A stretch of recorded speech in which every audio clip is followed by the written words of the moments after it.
Noong nakilala ko ang dati kong asawa ay akala ko ako na ang pinakaswerteng babae sa mundo. Lahat na nga hahanapin ng isang babae ay nasa kanya. Gwapo, macho, masipag, maalaga, at higit sa lahat ay mapagmahal. Ni hindi niya nga ako pinayagan na magtrabaho dahil ang gusto niya ay sa bahay lang ako. Siya na lang daw ang magpo-provide ng lahat ng mga pangangailangan namin. Nahiya ako nung una, syempre. Wala pa kasi kaming anak. Idagdag pa na medyo hindi ako gusto ng nanay niya. Palagi itong nagpaparinig na kawawa naman daw ang asawa ko at puro trabaho. Hindi ko na lang pinapansin dahil ang asawa ko naman ang may gusto niyon. Minabuti ko na lang din na magbukas ng maliit na tindahan para mailibangan naman ako. Nag-umpisa ang lahat noong malipat siya ulit ng trabaho sa ibang bayan. Kinailangan niyang magstay in doon. Hindi na ito bago sa trabaho niya kaya hindi na ako nag-alala. Umuuwi siya sa akin tuwing Biyernes ng gabi, tapos ay babalik sa trabaho gabi ng Linggo. Naging ganoon ang setup namin ng ilang buwan. Hanggang sa isang gabi ng Biyernes, umuwi si Ronaldo sa akin. Kagaya ng dati ay may dala siyang pasalubong sa akin. Inasikaso ko siya agad at pinakain. Mahal, matutulog ako. Marami kasi kaming ginawa ngayong araw, paalam ni Ronaldo sa akin. Tumingin ako sa kanya at mumiti. Sige, mahal. Tapusin ko lang itong paghugas ko ng pinggan. Lumapit sa akin si Ronaldo at yumakap sa likuran ko. Lalo akong napangiti at sumandig sa dibdib niya. I love you, mahal, malambing na sabi niya at hinalikan ako sa ulo. Yitset, naglalambing na naman ang asawa ko. May ginawa ka bang kasalanan, ha? Tumawa si Ronaldo at lalong hinigpitan ang yakap sa akin. Wala eh. Namiss lang kita. Sige na. Matulog ka na doon at susunod na lang ako sayo. Muli akong hinalikan ni Ronaldo bago niya ako binitawan at umalis na papunta sa silid namin. Dahil sa simple niyang ginawa ay bigla naman akong sumigla. Malapad ang mga ngiti na tinapos ko ang aking mga gawain. Pagkatapos ko sa mga gawain ko ay naglinis na rin ako ng katawan. Kapag ganitong umuwi siya ay nagpapabango at nagpapaganda talaga ako. Inahanda ko na ang nighties na niregalo niya sa akin noon. Manipis na bestida iyon na hanggang kalahati lang ng hita ko. Hindi na rin ako nagsuot ng bra, kaya halata ang pagkaumbok ng dibdib ko. Pagkatapos ay nagpahid ako ng lotion at nagpabango. Habang ginagawa ko iyon ay nakikita ko pang nakahiga lang si Ronaldo sa kama namin at nakatutok sa cellphone. Hinayaan ko lang siya dahil sigurado naman ako na nanonood lang ito ng videos. Pagtapos ko ay umakyat na ako ng kama namin. Ngunit napalabi na lang ako noong makita kong tulog na siya. Humihilik na nga at napabuga na lang ako ng hangin at inayos ang pagkakakumot niya. Kinuha ko ang cellphone niya na nasa kamay pa niya para ilagay sana sa lamisitang nasa tabi ng higaan namin. Ilalapag ko na sana iyon noong biglang umilaw ang cellphone. Hindi ko na sana iyon papansinin pero napakunot ang noo ko noong makita ko ang notification. Noon, dito ka ulit matulog sa akin, love. Miss na kita. I love you. Parang napugto ang paghinga ko dahil sa nabasa ko. Nanlamig ako at pakiramdam ko ay nagtayuan lahat ng buhok ko mula sa ulo hanggang sa talampakan. Bumilis din ang tibok ng puso ko na para bang unti-unting tinutusok. Hindi ako mahilig mangialam ng cellphone niya. Hindi dahil sa ayaw niya, kundi dahil sa malaki lang talaga ang tiwala ko sa kanya. Ngunit noong mga oras na iyon ay parang may sariling isip ang mga daliri ko na binuksan ang kanyang cellphone. Nakalock pa iyon kaya dahan-dahan kong idinikit ang daliri niya sa lock screen. At doon ay para akong pinagsakluban ng langit at lupa. Doon sa cellphone niya, aking natuklasan na matagal na pala niya akong niloloko. Buong akala ko ay mahal na mahal niya ako. Pero mali pala ako. Pinapaikot niya lang ako. Celine, iyon ang pangalan ng babae niya. Tinandaan ko iyon at noong umalis siya ulit pabalik sa kanyang trabaho ay sumunod ako. Wala siyang ideya na nandoon din ako sa lugar kung saan siya nagtatrabaho. Matyaga ko siyang sinundan habang nagpapanggap na naroon lang ako sa amin sa tuwing nagchat-chat o video call kami. Hanggang sa Huwebes ng gabi. Imbes na doon siya umuwi sa apartment na inuupahan niya ay dumiretso siya sa isang bahay na hindi pamilyar sa akin. Doon ay may sumalubong sa kanyang babaeng hindi nalalayo sa akin ang edad. Maganda, sexy at makinis ang kutis. Agad itong yumakap sa liig ni Ronaldo at humalik sa labi.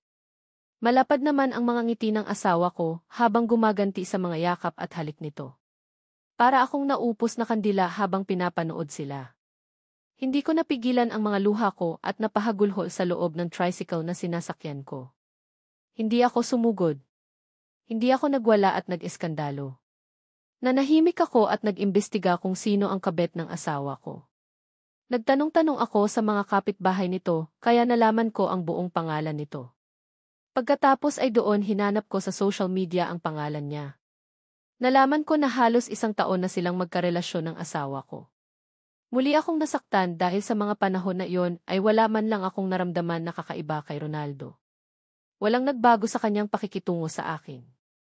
Ramdam ko pa rin ang pagmamahal niya sa akin. Pero mali pala ako. Sa buong panahon na iyon ay pinapaikot niya lang pala ako. Pinaramdam niya pa rin sa akin ang pagmamahal niya kahit na hindi na pala iyon totoo. Dahil sa pag-imbestiga ko ay nalaman ko na nagpapabed space pala si Celine sa kanyang bahay. Nagkataon na mayroong bakanting kwarto doon. At sa hindi malamang dahilan. Gamit ang dummy account ay nagpanggap akong naghahanap ng maupahang kwarto. Ito ang magiging kwarto mo. Solo mo yan, miss, kaya medyo mas mataas ang upa mo kaysa sa mga kasama mo, ha, ani Celine. Matipid akong umiti sa kanya at tumango. Itinuturo na niya sa akin ang kwarto na pinapaupahan niya sa akin. Wala pong problema. Mas gusto ko ang solo ako, tugon ko. Tumingin ako sa katabing kwarto. May umuupa rin sa tabi?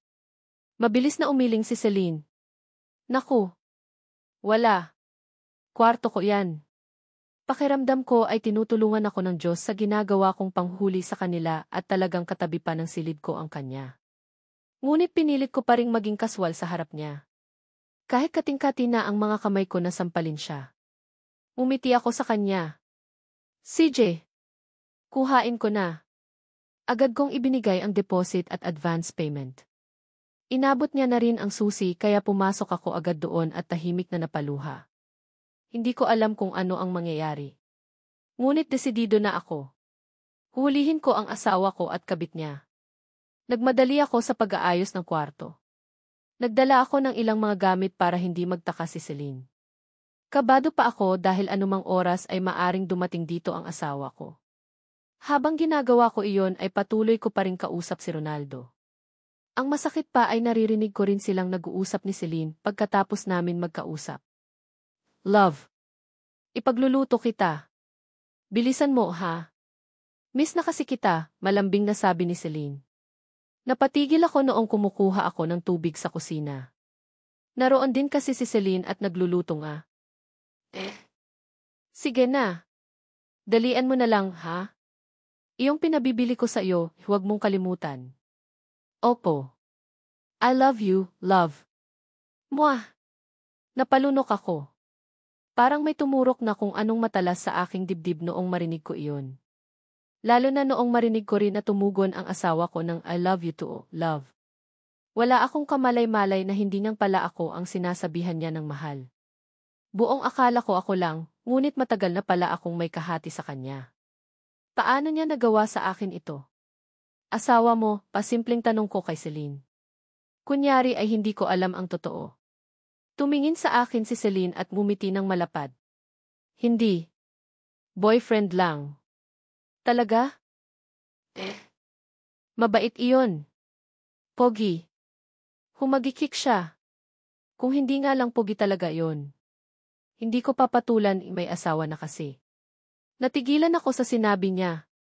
Ibig sabihin ay alam niya na may asawa na ito. Ganoon. Pero boyfriend mo siya. Tumawa si Celine.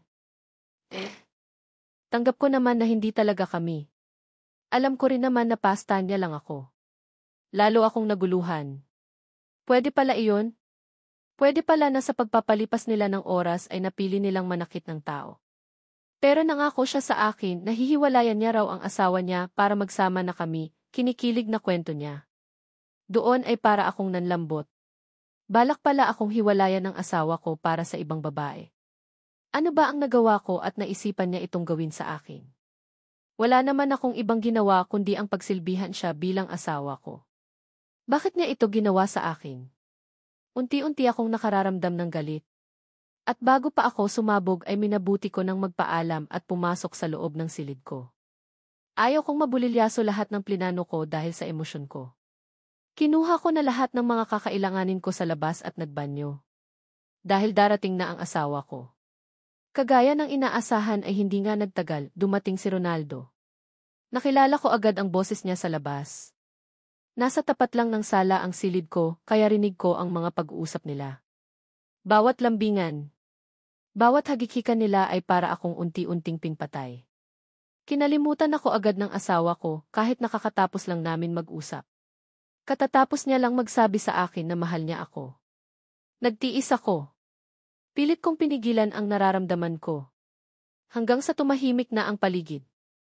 Lalo akong nadurog noong sunod ko namang marinig ay ang mga mahihinang halinghing mula sa kabilang silid. Napakasakit. Paano niya nagawa sa akin ito?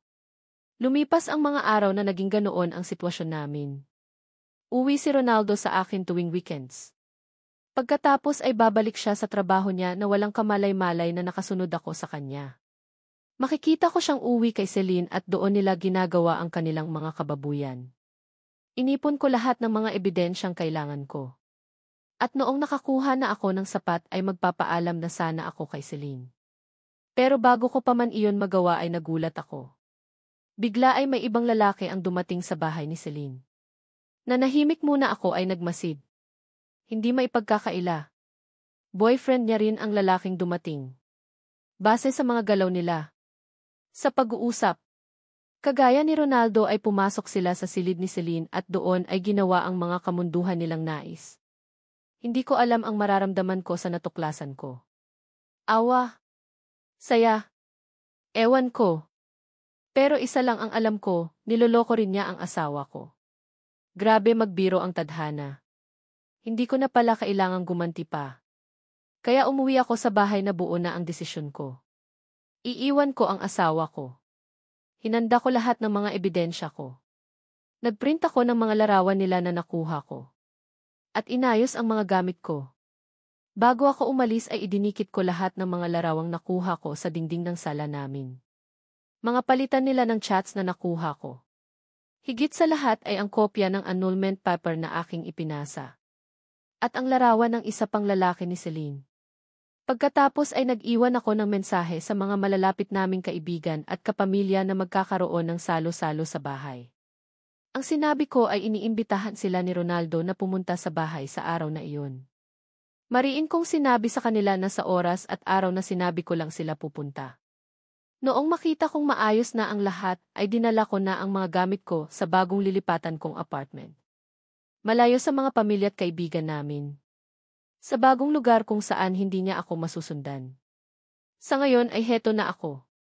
Masayang nakangiti sa tapat ng beach na aking pinagbabakasyonan. Habang si Ronaldo ay nakikita ko pa ring tumatawag at nagtitext sa akin. Nagmamakaawa na bumalik ako sa kanya. 1 taon na ang nakalipas. Aprobado na ang annulment namin. Pero hanggang ngayon ay hindi pa rin tumitigil si Ronaldo. Naalam ako na labis nang nagsisisi dahil sa nangyari. Sigurado ako na marami ang magsasabi na bakit hindi ko siya binigyan ng chance.